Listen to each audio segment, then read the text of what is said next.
Hello and welcome to The Price of Music, brought to you by Music Ally, the show that enjoys nothing more than pondering the finances and politics of the music industry while we're trying to make sense of this weird music landscape we live in. I'm Steve Lamack, he's Stuart Dredge. If you want an easy guide to what's going on in the music biz and how it all works and how the figures stack up, then here we are. This week, there are no rap records in the American Top 40 for the first time in 35 years.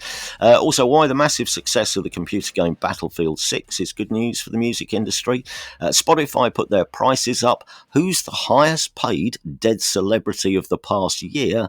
And top of the pile, Universal Records have done a deal with an AI company that until last week they were taking to court. And that's much more interesting than it possibly sounds, with various possible repercussions. But to start, as always, Stuart has his big stat of the week, which this week is... This week it is $11.5 million, which is not my fee for doing this podcast, sadly. This is how much money Billie Eilish is donating to climate and food equity charities from her latest world tour. Mm-hmm. So she's been on this tour, Hit Me Hard and Soft, which is I think it's going to do about 100 and something concerts around the world. Like, it's a massive, massive tour. And I think so far it's grossed around $82.3 million, according to Polestar, a live industry body. So a decent chunk of that, about an eighth, is going to go to climate charities, which is like something she's been keen on for a long time. But the best thing about this story is it was announced at this kind of Wall Street Journal conference in New York where she was getting an award. So she's in this room, and it's a kind of a Wall Street Journal audience. It's full of like business moguls, and there were several billionaires there. Like Mark Zuckerberg was there from Meta. George Lucas, the film director who's a billionaire, was there. And she got on stage to get this award, and she addressed them directly and was like, actually, got something else to say. I'd say if you have money, it'd be great to use it for good things and maybe give it to some people who need it. Love you all. There's a few people in here who have a lot more money than me. If you're a billionaire, why are you a billionaire? No hate, but yeah, give your money away. Which I think, like, people think, like, if you got put face to face with billionaires, you might tell them, do something good with your money. Yeah. And she got the chance. She did it.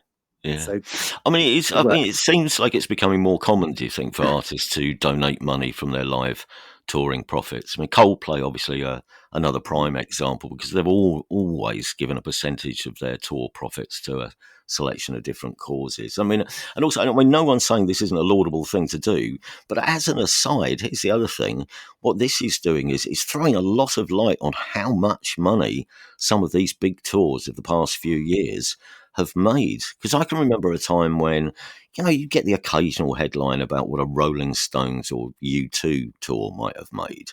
But this also, I think it's showing how now live music at stadium level, it's never been more popular or profitable, really. So, and that's what's giving the artist the opportunity to donate to the causes of their choice. But that's a massive figure, Billie Eilish. Right, our top three stories this week, selected from the headlines across the music world. I thought it was a relatively quiet week to start, but actually it turns out there's quite a lot of news stories for us to talk you through. But here's our favourite three, starting with this. Can you talk us through this, Stuart? And then we can examine what it might mean for us as music fans, but also musicians and the rest of the music industry. But one of the first big lawsuits against an AI music company has been settled. And out of this, though, interestingly, has also come plans for a new streaming service with AI creation at its heart. This is Universal Music settling with the AI company Udio. It is. So this was one of, like you say, that there are two of the most prominent AI music companies are Udio and Suno. We've talked about them both, haven't we, quite regularly? And they were both being sued by all three major labels. But then last week, Universal Music said, yeah, we've done a deal. We've settled our lawsuit against Udio and we're working together. And yeah, they're going to launch, and you said it, the quote is a music creation, consumption and streaming service next year. It's going to be trained only on properly licensed music. And labels and artists will be paid not only for the rights to train on their music, but they'll also get paid for the AI tracks that are created using their work. Right. So in theory, every song created in this new service will generate royalties for the music that was used to train it. And yeah, it was interesting. I mean, there was so Universal announced this and said, we've settled, it's great, we're all partners now, lovely people, great bunch of lads, to paraphrase. Udio did a blog post saying what they're working on a bit. So they sort of said you'll be able to make songs in the style of certain artists. You could be like, right, I want to make a song in the style of Kendrick Lamar or Blur, whoever. You'll be able to reimagine songs in new genres and mash up different songs and artists. But crucially, only if they're part of this, if they've agreed to have their music be allowed to use in this. Yeah. Yeah. I mean, it's going to be it's a massive nightmare, though, isn't it? We've talked about this before, but how are you going to keep track of if you're paying out on music which has been trained on, which is, the AI has been trained on a particular artist, and then that influence has then been used in another track alongside the influence of another artist. How are you going to pay it? How are you going to find ways of paying artists and keeping track of all the different bits of AI that's been used? Well, that's it. And I think so. This has been historically an argument where the music industry said, yes, we want to be paid for the stuff that's being created based on our work. And AI companies have sometimes said, well, that's not possible. It's really hard and difficult. And when I've talked to some AI experts who are not on either side, what they say is actually you could do it. You have to just build that in from the beginning. So when you build your AI music service, you have to build that in and say, we want to. It's called attribution is the word that's used about it. Right. So this is what thing they're building a brand new service, and it seems like that will be part of this, and they seem to think it's possible. But there's so many questions around this. So what we don't know, awkwardly, given that we're interested in money, we don't know how much Udio paid UMG to settle this lawsuit, if it paid any money up front. And we don't know how that money may be shared with musicians, if there has been a payment. We don't know how the royalties will work for this new service that's coming, how they'll be calculated. And we don't know whether Udio is in talks with other labels to kind of then be part of it too. I don't think it would be a Universal Music only thing. Mm-hmm.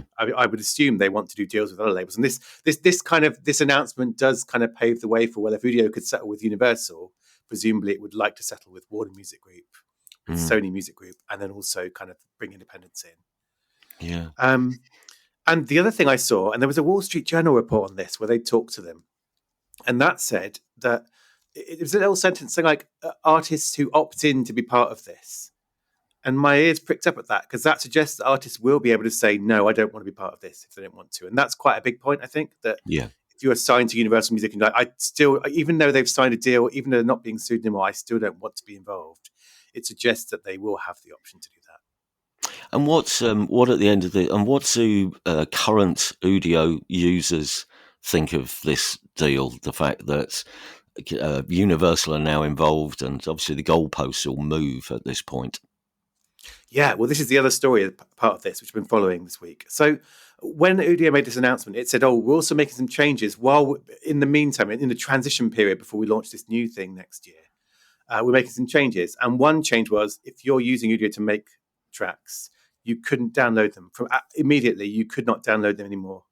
All you could do is create things and have them within Udio and this and there, but you couldn't download them, for example, to upload them to a streaming service or to work on them.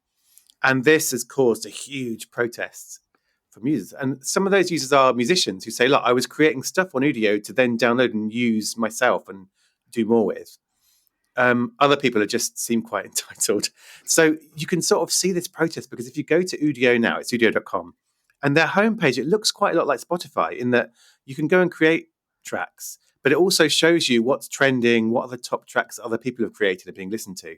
Mm-hmm. And right now, I'd say about 60 or 70% of the stuff on the homepage that is the stuff most popular are protests with names like fuck Udio and cancelling my account.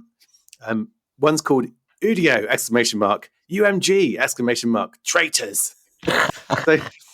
And I mean, the other thing was there's this thread on the Reddit website. So what happened was Udio then quickly did a U-turn and said, okay, we're going to let you have 2 days to download all your stuff you've made. And they announced this on Reddit, the website. And there's a thread of people still complaining and being cross. And there was one comment that said, this is someone who's made tracks on Udio is now cross about them not being, you robbed me. I don't break into your home, rob you, and then ask you to feel sorry for me. And I did think that is someone who's not been following this whole debate about musicians saying, you've been training on our music without permission. You didn't ask us. Yes. And so there's a little bit like, I do get that some people who use Udio are musicians and are just using it to create bits using their work. And they're now like, if I can't download it, all this work is gone. And I get that. But there are quite a few entitled people saying, whoa, this is horrible crap. I hate UMG, I hate Udio. And I think they're going to get little sympathy from the music industry, and I suspect that Udio is aware that it may lose those people, but its bet is next year it can do something bigger. I mean, you mentioned traitors. And what I found quite interesting is, up until a couple of weeks ago, you had both Udio and Suno both in legal disputes with the music industry, with the major labels, and and they were basically side by side using the same arguments, sticking together. And then Udio simply just swapped sides. It's like watching Celebrity Traitors. This, yeah, we're right with you all the way, Suno. Oh, by the way, no, we're not. But what happens? What's going to happen next then? Obviously, Suno are still being sued. So, will this? Does this? I don't know. Does this pave the way for more deals? Do you think imminently? I think so, and I think this is the first of several we're going to see.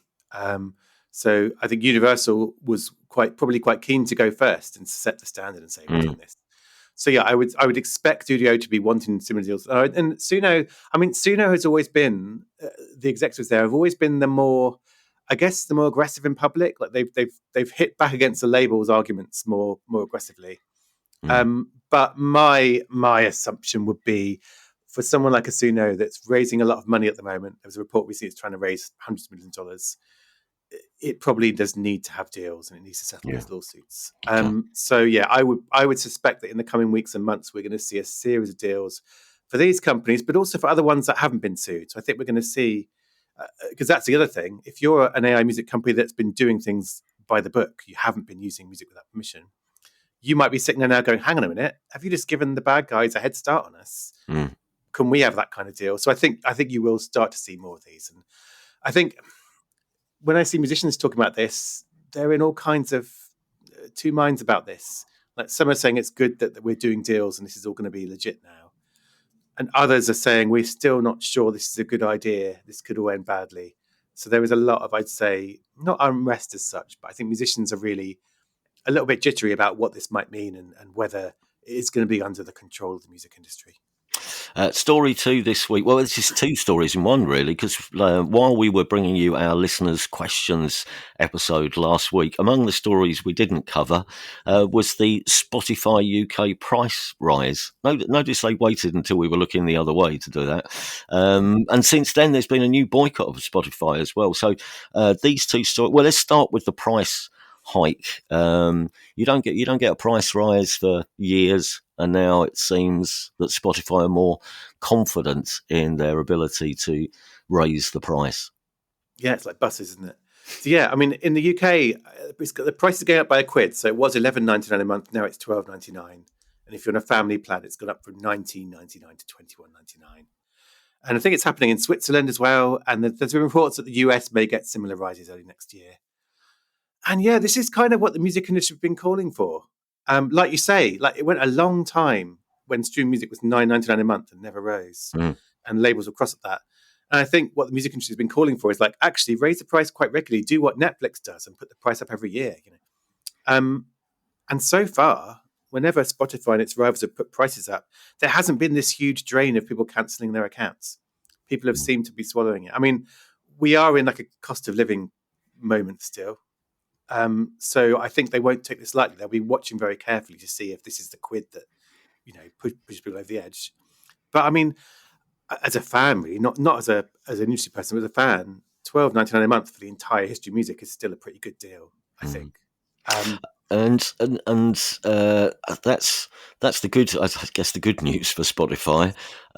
There's lots of other Spotify-related stories around this week, being sued by people who say they're making money out of fraud. But what about this one? Tell us about Spotify and ICE. Yeah, this has been bubbling for a while. So this is all about recruitment ads running on Spotify from ICE, which is the US Immigration and Customs Enforcement Agency, I think. So this is the people who've been detaining and deporting people in immigration raids. And this has become a real focus of protest this year, hasn't it, against Donald Trump in the US and these raids.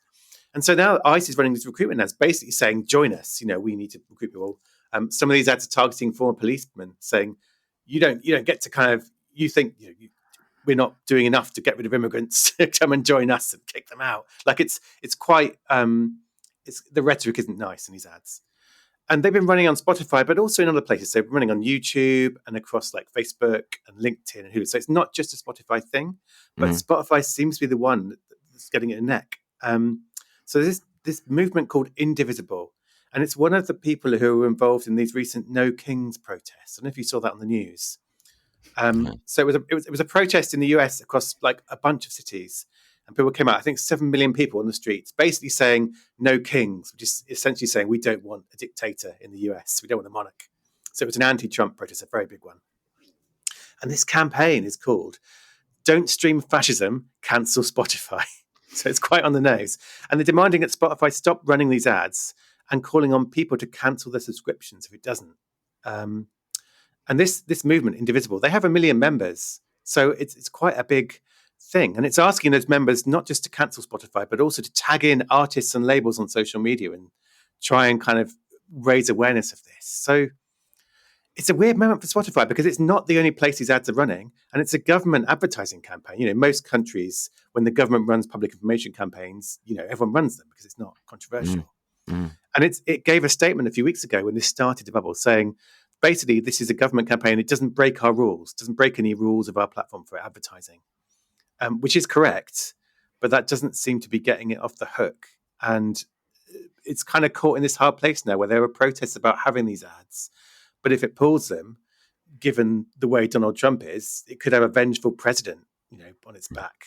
So the company's having to figure out whether it has to do anything. Or my suspicion is this ad campaign will come to a natural end, and that will save it the problem of having to decide whether to pull them or not. But yeah, it's coming so soon after all the talk about arms dealing and the arms investments of Spotify's CEO. It's really facing this challenge now of people saying, you are the bad guys. First, it was arms investments. Now it's running ads for the immigration agency. So yeah, it's a real, it's a public relations moment of a challenge for Spotify. I guess it's confusing to put that. Story 3. How long is it since we've done a tech startup story? Must be weeks now. But a new tech startup in the UK wants to help musicians poison their own recordings. Not in the way you might be thinking. How does this work? What is this about? It's because it was complicated when I read it. Yeah, so this is like we did a thing recently. We're running a contest at Musical at the moment. We're sort of picking new startups. This is a brand new one in the UK. And yeah, Poison Pill. Basically, it's about musicians who are like, we don't want to have our music used to train AIs without our permission. And so, I mean, I don't know how much I had to learn this term, this poison pill term in the financial world. Is when someone is trying to buy a company you don't want to be bought, you do a poison pill clause, which basically means if they buy you, it's going to be really harmful for them. So it costs them much money. So it's kind of a thing of like, I've got a thing, I don't want it to be bought, or in this case, used to train, so I'm going to poison it. So I had to look into this. This startup is basically going to insert this technology called adversarial noise algorithms, which basically is a sort of a silent thing you insert into the music that basically balks any AI trying to train on it. Really? Yeah. So it's kind of, you couldn't tell it. If you're listening to it, you don't hear anything different. But if you're an AI scraping it, it's kind of trying to confuse you, trying to make you, not. So it's a clever sounding thing. I mean, I don't have the technology to know if it works, but it was fascinating to me that that's an idea. Okay, right. We maybe can't stop AI companies getting our music if they want to. They can download it illegally off there, but we can insert this stuff into it that makes it just kind of confuses their bots. Yeah. Any other business this week? There's quite a lot of any other business. I think you wanted to mention Aussie Fire Algo, mate. Yeah. Back to Australia, where this follows on from a story we did the other week. Really, this is another way or another campaign to try and protect Australian musicians and boost their local music economy. That's it. So they've been worrying in Australia about how local artists have been getting a lower share of streams. And there's been this talk about, well, should the government step in and make streaming services playlist them more and make streaming services recommend them more? But this is another solution to the problem. I really like it. So it's Audify Your Algo. It's telling music fans, look, if you go and search for Australian artists on your streaming service, and if you play them and save them and follow them, you'll be giving their algorithms a strong message of like, find me more like this. I want to hear Australian music. And that is how this works. Like if you do search for anything, like if you search for a certain genre, it will say, I see you like that. I'll recommend you more of that. And so it's kind of a positive, constructive way of tackling this problem of lower streaming share for Australian artists. And they've got a bunch of independent artists who are backing this as well. And yeah, it's just, I don't know. I think it's a really clever idea. And I think it's something other around the world people could do where people are worried about, well, local artists here aren't getting as much priority as they should be. You can say the government should step in, and that becomes a big argument. But actually, you can get artists to go and explain it to fans and say, look, if you search for St. Savis, you'll hear more and you'll discover more great bands. So, yeah, it's a good idea. Here's something which I noticed on, I think, Stereo Gun were one of the people to pick up on this. There's no rap records in the American top 40 this week. And I don't think there were last week either. So no rap songs in the Billboard top 40. I mean, there's 12 Taylor Swift songs I noticed in the US top 40. But it's, it's a really long time since, Billboard had 0 rap songs. It's 35 years. In fact, the date, I can tell you, the last time there were no hip hop songs in the Billboard top 40 was February the 2nd, 1990. And I mean, part of this, according to commentators, is down to a recent Billboard chart rule change, which revolves around moving singles from being current to being recurrent, which, as I understand it, is, well, when that happens, songs are essentially barred from the top 100. And it's quite a complicated sliding scale. But for instance, if your song is below number 25 in the chart, and it's been around for more than 26 weeks, then that's it. It's cheerio. It used to be 52 weeks. So a song is current for 52 weeks, which means that a lot of hip hop songs were just hanging, the bigger anthems are hanging around all year.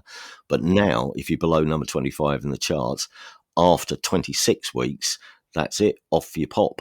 So that's wiped out a host of rap songs. But it also begs the question, aside from Drake and Kendrick Lamar, journalists in the States, critics are saying, well, where are the rap superstars? And, because one of the reasons we mention this is in terms of dollar, hip hop has been such a powerful force for 3 decades, but currently it's got nothing to stand up to Taylor Swift or Sabrina Carpenter or even K-pop Demon Hunters. So is this a change? Sorry, is this? I guess is this a sea change in just as rock music kind of fell out of favor in the American mainstream? Is it happening to hip hop now, or is it just a blip? Well, all of the above.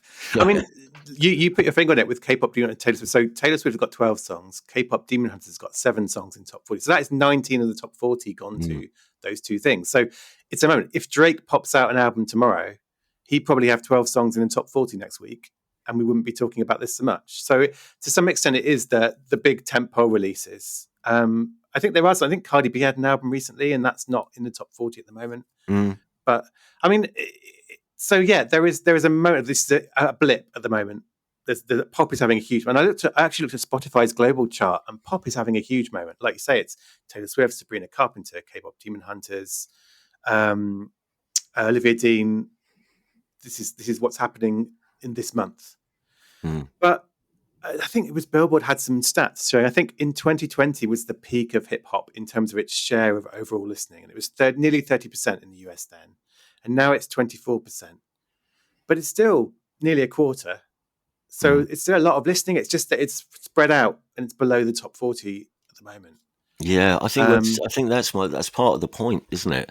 Yeah. That is without the big names, the next wave of artists, if no one is going from being quite big to massive, then you've got lots of quite big artists, but none of those are making it into the top 40. Do you see what I mean? And they're the trailblazers. And this obviously is sort of what happened with rock music to a certain extent as well. Yeah, and it's cyclical, isn't it? I think so, like something has predominance for a while, and everyone goes, "Oh my god, no one likes guitars anymore." Yeah, and then it eventually comes back, and I think that's what's happening. I think the other thing is that uh, in the pop world, people have learnt from what made hip hop artists so popular in 2020. I think some of the strategies and the approaches to streaming Mm. have spread out. So I think again, it's a case of everyone is learning to do streaming like hip hop stars did.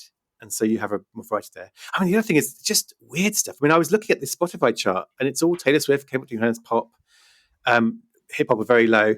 And then Radiohead's Creep is the 28th biggest song in the world on Spotify right now. And I was like, why is that? And to your point about rock music seeming out of fashion, suddenly Yeah. Creep is back in the top 30.